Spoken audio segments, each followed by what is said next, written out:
Wann geht's denn endlich los? Jetzt komm schon, bevor mich das Alter dahin rafft.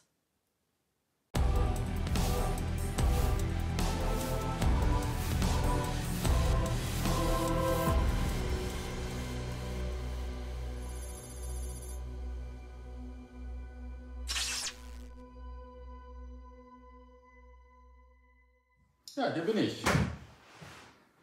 So, bevor dich das Alter dahin rafft. Hallo, ich bin Bruce Allmächtig. Nein, ich hab Angst. Unser Thema heute? Ja, unsere wahren inneren Fähigkeiten der Seele und Amnesie und natürlich die Angst. Genau, hallo und willkommen bei den Matrixern mit Shiva und Jonathan. Hallo. Wir begrüßen euch mal wieder. So ist es. Und ja, wie gesagt, heute ist das Thema Amnesie und Angst versus unsere wahren inneren Fähigkeiten. Du hast da gerade so ein schönes Beispiel gebracht mit Bruce Allmächtig. Genau, vielleicht kennt ihr ja den Film. Ja, einige von euch kennen den Film vielleicht. Der Bruce, der hat ja plötzlich göttliche Fähigkeiten bekommen. Genau, er war plötzlich allmächtig. Und der hat ja damit ganz schön rumgespielt. Ja. Ja. Und, aber nachher hat er Angst bekommen, oder? Oder wie war das noch genau? Ich erinnere mich an den Film nicht mehr so gut. Ich auch nicht, aber das macht ja nichts, weil wir ja im Kino einen anderen Film gesehen haben, und zwar X-Men, der neue. Genau, der neue X-Men. Wie heißt der eigentlich weiter? X-Men. Man weiß es nicht. Irgendwas mit Final, oder? Ich weiß es nicht. Ist auch nicht wichtig. Wir wollen ja kein Review machen, ausnahmsweise mal. Also der neueste X-Men-Film, der gerade in die Kinos gekommen ist, den haben wir uns zusammen angeschaut. Mit einer Tüte Popcorn. Es war nur eine Tüte. War nur eine Tüte. Wirklich. Und ja, also was hat dich so beeindruckt in dem Film? Ja, also vielleicht sollten wir mal kurz die Essenz daraus sagen, die uns halt so ein bisschen inspiriert hat. Die Jean wurde plötzlich sozusagen allmächtig. Es gibt eine ursprüngliche Kraft, die dem Universum das Leben schenkte sozusagen oder einhauchte. Und die Kraft und Jean haben sich gefunden und sie hat all die Kraft in sich aufgenommen und plötzlich wurde sie allmächtig. Und sie konnte aber mit dieser Kraft nichts anfangen und sie hat ihr Angst gemacht und sie wollte sie loswerden. Und ich fand das sehr inspirierend, weil mich das an mich erinnert praktisch, und zwar an das, was wir eigentlich wirklich sind. Wir beide haben schon mal da so reinschnuppern dürfen an die wahre Macht, die wir wirklich haben. Ich durch eine kurze, nicht Erinnerung, sondern einfach, ich weiß nicht, es war ein Moment der Erkenntnis, wo ich dann mal nur ein Pfützel dieser wahren Macht spüren durfte. Und allein das hat mir schon Angst gemacht, dachte mir, oh Gott, damit will ich nichts zu tun haben. Als es dann vorbei war, dachte ich, scheiße, wer ist mal drin geblieben? Und du hast ja noch eine viel, viel, viel krassere Erfahrung gemacht da mit deinem Kokon, ne? Ja. Also, wie gesagt, unser Thema ist Angst, die Vergessenheit von den Fähigkeiten, die wir eigentlich ursprünglich haben. Und ja, genau. Ja, wir hatten letztens dann nach dem Film ein Gespräch darüber, über unsere wahren inneren Kräfte. Und eigentlich ist das ja auch eine philosophische Frage, weil wir sind ja hier in die Matrix gekommen, jeder von uns, der über einen physischen Körper verfügt. Und die Amnesie ist natürlich Grundbedingung, um die Matrix zu betreten, beziehungsweise in der Matrix sich aufhalten zu können. Denn die Matrix ist ja eine Form der Illusion. Und diese Illusion kann ja nur dadurch aufrechterhalten werden, indem man eben vergisst, wer man wirklich ist und über welche Fähigkeiten man verfügt. Genau, das ist Grundbedingung. Macht ja auch Sinn eigentlich, ne? Klar, sonst könnte man kein Spiel spielen, wenn man es als Spiel erkennen würde. Sonst funktioniert das ja hier nicht so richtig, ne? Und das ist dann die Grundbedingung, dass man eben sein Wissen an der Pforte abgibt oder sein Gehirn oder seine Erinnerungen, wie auch immer man das nennen möchte. Und ja, und dann ist natürlich die Frage, dann kommt man hier in die Matrix rein und setzt sich dann mit spirituellen Themen auseinander. Und sobald irgendeine Erfahrung auftaucht, fängt es ja schon bei Astralreisen an. Wir wünschen uns, durch Welten reisen zu können, ferne Galaxien zu erforschen. Dann scheißt man sich schon in die Hose, wenn man Vibrationen spürt. Ja. Nein, nicht so. Genau. Und dann legt man sich ins Bett, ganz entschlossen, und sagt sich, so, ich will jetzt eine Astralreise erleben und zu einem anderen Planeten reisen, Aliens kennenlernen. Und dann kommen die Vibrationen und dann kriegt man schon Angst. Ja? Und warum hat man Angst? Weil man ja aufgrund der Amnesie hier vergessen hat, dass diese Fähigkeiten wie Astralreisen oder Teleportieren oder Telepathie oder was auch immer jeder eigentlich konnte, bevor er in die Matrix eingetreten ist. Na, der Witz bei Astralreisen ist ja noch, dass man es ja eigentlich jede Nacht macht. Nur, dass man es vergisst. Ja, eben. Wir wenden diese Fähigkeiten anscheinend immer noch an. Aber auf unterbewusster Ebene, das heißt, eigentlich wenden wir sie bewusst an, nur vergessen wir sie direkt nach der Anwendung. So würde ich das formulieren. Mhm. Also genau wie das Astralreisen. Wir reisen jede Nacht astral und sobald wir wieder uns mit dem physischen Körper verbinden, mit unserem Astralkörper, zack, Erinnerung weg, alles vergessen. Man wünscht sich diese Fähigkeiten so sehr, oder? Aber wenn man dann mal einen Einblick da reinkriegt, dann kriegt man gleich das große Schlottern. Das ist schon sehr merkwürdig, finde ich auch. Ein bisschen deprimierend. Ja, da bekomme ich immer viele E-Mails und so, wo dann eben drin steht, ich habe Angst vor diesen Erfahrungen, ich habe Angst vor Schwingungen, die nachts auftreten, ich habe Angst vor Stimmen, die ich plötzlich höre, oder ich habe Angst, weil ich einen Schatten in der Ecke stehen sehe. Also, oder ich habe Angst, wenn ich meinen Körper verlasse und in den Astralkörper wechsle, dass dann plötzlich da ein Dämon steht und sich schon die Hände reibt oder mich am lebendigen Leibe auffressen will. Oder wenn ich aus meinem Körper raus bin, komme ich eventuell nie wieder zurück, weil ich ihn nicht wiederfinde. Also es gibt Unmengen von Ängsten, die allein schon mit dem Astralreisen zusammenhängen. Dann darf man sich mal vorstellen, wenn man das Ziel hat, die Matrix zu verlassen, zurück zum wahren Selbst, mit seiner wahren Macht.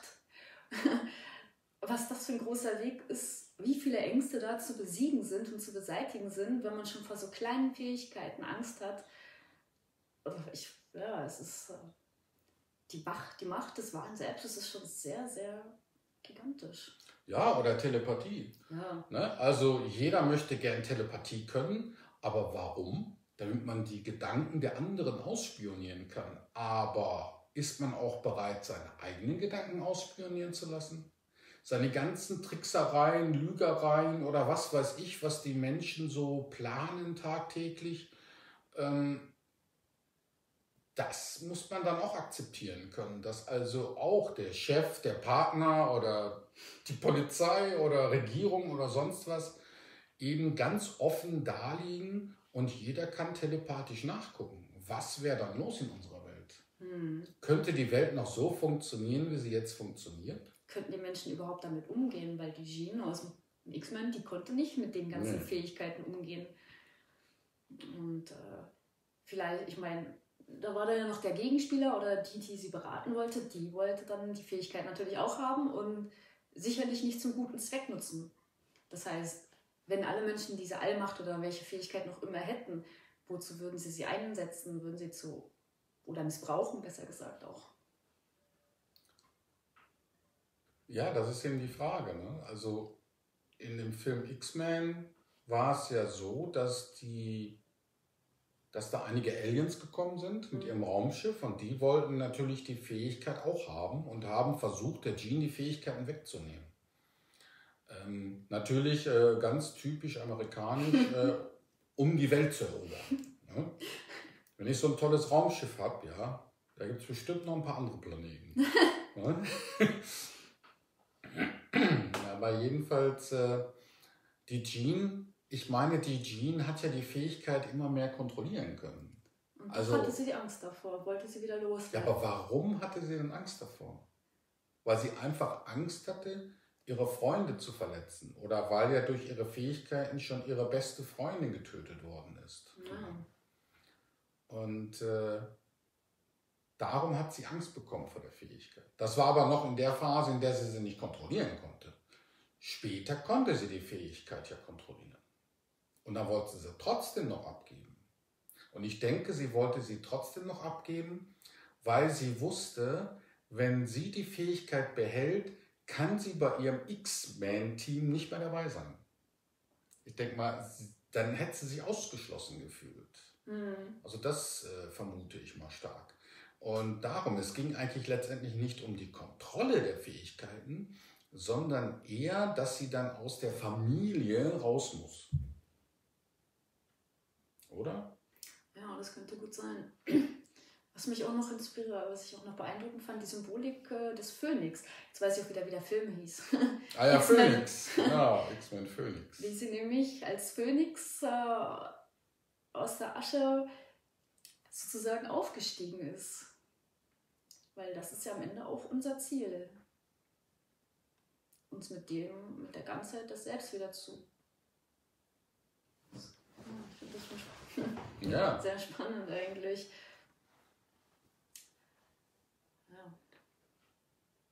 Ja, das ist der Punkt halt, ne? Dass am Anfang konnte sie mit der Fähigkeit nicht umgehen und hat dann hier und da was kaputt gemacht oder jemanden getötet, aber nicht mit Absicht, ne? Sondern eigentlich ja Kollateralschaden. Ne?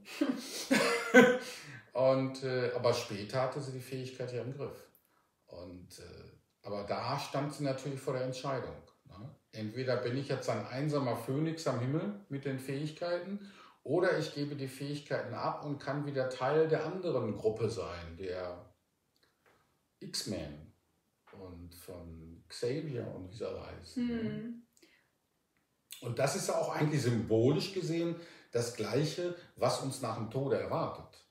Nach dem Tode wird uns ja auch zur Wahl gestellt. Gehst du durch das schwarze Portal in die Freiheit oder gehst du zurück ins Licht, weil all deine Freunde, Verwandte, deine Familie und so weiter dort liegt. Und da sieht man wieder das Symbol. Also da denke ich mal, kommen wir dem vielleicht einen Schritt näher. Ne? Wenn man so denkt, Angst vor den inneren Fähigkeiten, ne? Und gleichzeitig den Wunsch haben nach diesen Fähigkeiten, dass das so konträr gegenübersteht. Ja, sehr. Also man könnte sich ja auch schon teilweise durch die Vergessenheit allein irgendwie ausgeliefert fühlen, wenn man wollte, wenn man nicht akzeptiert, dass man selber entschieden hat, halt hier sein zu wollen, auch wenn man es vergessen hat. Aber ich finde, diese Vergessenheit ist manchmal schon sehr anstrengend. Und sie macht auch Angst. Ja, wie gesagt, Telepathie macht Angst. Ne, die Telepathie können wollen, möchten, glaube ich, nur die Gedanken der anderen lesen, aber bloß nicht sollen die Leute die eigenen Gedanken lesen. Da fängt es ja schon an. Da kommt die Blockade. Warum man Telepathie nicht lernen will. Teleportation, also von einem Ort zum anderen sich per Gedankenkraft bewegen. Ja. Das sind nur Fähigkeiten. Ja, wenn man dann natürlich mal die Größe des wahren Selbstes fühlt, dann weißt du, was auf dich zukommt und was für Riesenängste man hier als kleines Alltagsselbst hat. Ja. Dann steht sofort die CIA vor der Tür, wenn du dich teleportieren kannst und nimm dich mit. Ja. Oder was gibt es noch für Fähigkeiten? Auch Telekinese, da kommt die CIA auch vorbei. Ne? Und guckt nach, ob du wirklich Telekinese kannst. Und wenn ja, nehmen sie dich auch erstmal mit. Da merkt man schon wieder die ganzen Blockaden und Ängste, die dahinter stehen und die Probleme, die es vielleicht auch mit sich bringen kann, solche Fähigkeiten zu besitzen. Denn würde man jetzt irgendeinem diese Fähigkeiten geben, wird er natürlich damit wahrscheinlich angeben. So wie Jesus. Der hat ja auch ständig angegeben seine Fähigkeiten. Ja, ich weiß, wir haben da unterschiedliche Meinungen. Da können aus Wasser laufen, Menschen vom Tod zurückholen, ne? All die Dinge. Und das ist ja schon ein Zur-Schau-Stellen seiner Fähigkeiten. Ich glaube, das wurde ihm aber nur angehängt. Also ich glaube nicht die Geschichten, die da... Aber das ist jetzt auch nicht so wichtig. Das ist ein anderes Thema. Ja, ich weiß nicht. Weiß falls das jetzt stimmt, dass okay, falls das stimmt, dann ist er ein Angeber gewesen.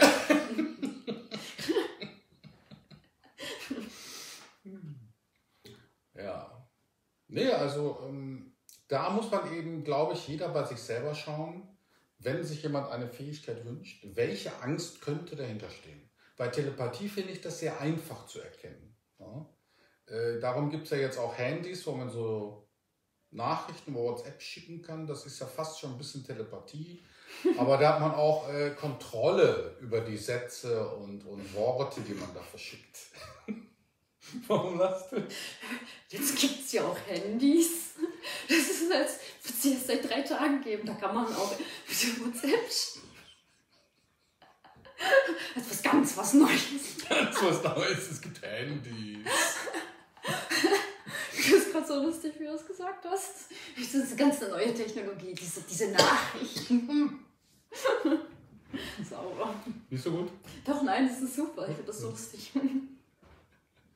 Ja, was ich eigentlich so faszinierend finde, dass man zurück zu seinem wahren Selbst will, die Vergessenheit loswerden will. Und wenn man es dann hat man so eine wahnsinnige Angst davor. Und man will eigentlich auch gar nicht. Die Sache mit dem Willen finde ich ja auch so spannend, dass man eigentlich gar nicht will, weil selbst wenn man wollte, wäre man das. Man hätte die Fähigkeiten. Wenn man wirklich wollte, dann wäre man in seinem wahren Selbst, dann hätte man die Fähigkeiten. Man will aber gar nicht. Und das ist ja auch so fast deprimierend.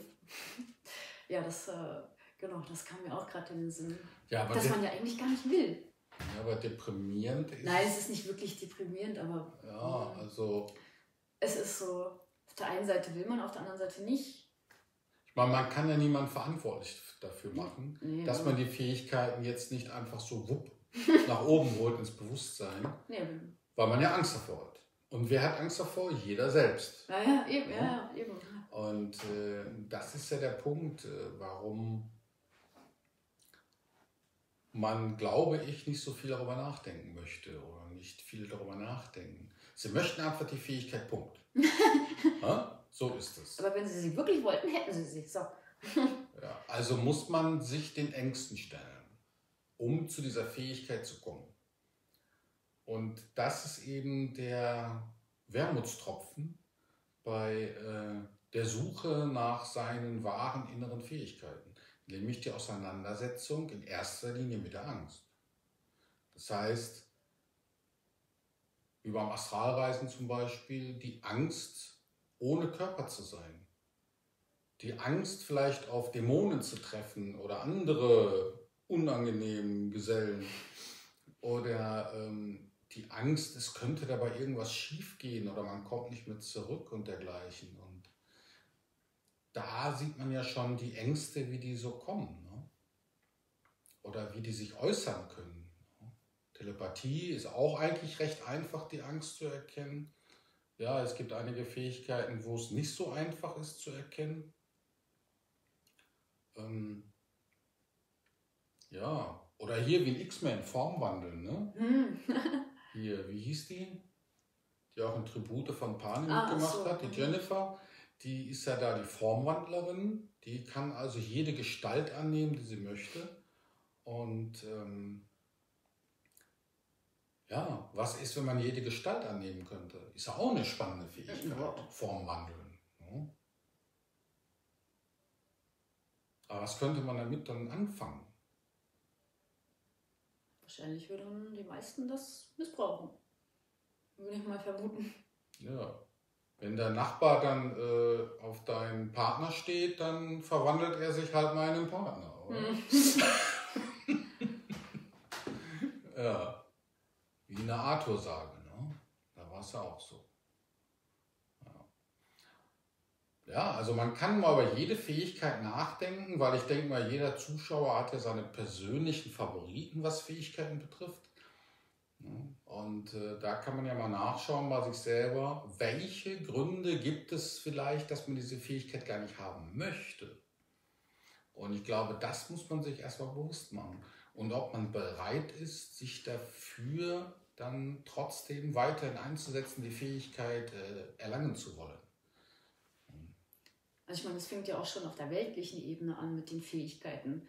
Einige haben Fähigkeiten für Kunst, Musik, aber sie trauen sich nicht, haben schon Ängste auf der weltlichen Ebene und wollen aber teleportieren oder keine Ahnung was können. Und ja, da muss man sich ja schon bei den Kleinen, mit so kleinen Ängsten muss man sich schon auseinandersetzen, schon auf der untersten Ebene, sag ich mal, auf der 3D-Ebene. Also das Gleiche haben wir hier mit den schwarzen Portalen nach dem Tode. Wenn du durch das Portal gehen willst, hast du ja erstmal mit der Angst zu tun. Mit den Schrecken aller Schrecken. Also diese Angst, die ist so enorm, dass einem Jahre zu Berge stehen und die einem da begegnet. Und da haben wir das Gleiche, ja. Das heißt also, die Angst ist ein Hauptangelpunkt, was eben von den persönlichen, psychischen, inneren, wahren Fähigkeiten reicht bis hin zu dem schwarzen Portal, wo man letztendlich durch kann, um in die Freiheit zu kommen. In jedem Fall geht es durch die Angst. Egal was es ist, man muss durch die Angst. Ja. Um ans Ende zu kommen, muss man durch die Angst. Das wird einem immer begegnen. Richtig. Die ist, wie du es mal sagst, das Bindeglied. Von da nach da. Das Bindeglied zum wahren Selbst, richtig. Und darum, Leute, wenn ihr Angst habt, durchgehen. Ist hart. Ist hart, gruselig, erschreckend. Aber es lohnt sich. Es lohnt sich auf jeden Fall. Ihr werdet belohnt werden. Und das ist ganz sicher. Wer das einmal erfahren hat, weiß, das lohnt sich wirklich. Haut rein, Jungs. Was ich auch noch witzig finde, dass man die Angst so ja gar nicht merkt im Alltag, ne? Das ist das Witzige, genau, das hatten wir auch noch gesagt, ne? Dass ich will unbedingt teleportieren können, aber wenn dir dann mal die Teleportation irgendwie nahegebracht wird, dann kriegst du sofort Angst. Aber jetzt, hier, wenn wir so reden, wo ist die Angst? Aber wenn sie jetzt uns begegnen würde, die Teleportation, dann käme erst die Angst. Das ist auch noch ganz witzig. Ja. Ne? Man wird sie jetzt gar nicht spüren, die Angst. Nee, also mutig sein ist sehr einfach. Aber wahrer Mut beweist sich nur im Augenblick der Angst. Ja. Jetzt ist einfach drüber reden. Ja. Machen, wenn es dann soweit ist. Ne? So ist es. Ja, ist schon seltsam, dass man die Angst gar nicht spürt, wenn man sie eigentlich doch innerlich hat. Also, welche Fähigkeiten wünscht ihr euch? Würden wir uns über Kommentare sehr freuen. Und vielleicht auch, wer möchte, kann ja auch dazu schreiben, welche Angst ihn davon abhält. Oder auch, wenn er gar keine Angst davor hat oder keine Ahnung, irgendwelche Gedanken zu unserem Gespräch, das wir so spontan heute geführt haben. Und wir freuen uns sehr über eure Kommentare. Ja, dann danken wir euch fürs Zuschauen und wir freuen uns, wenn ihr das nächste Mal wieder dabei seid. Macht's gut. Ciao. Und hat euch das Video gefallen, dann könnt ihr uns hier abonnieren. Oder ihr besucht uns auf unserer Webseite. Und wenn ihr mehr spannende Videos gucken wollt, dann klickt hier oder hier.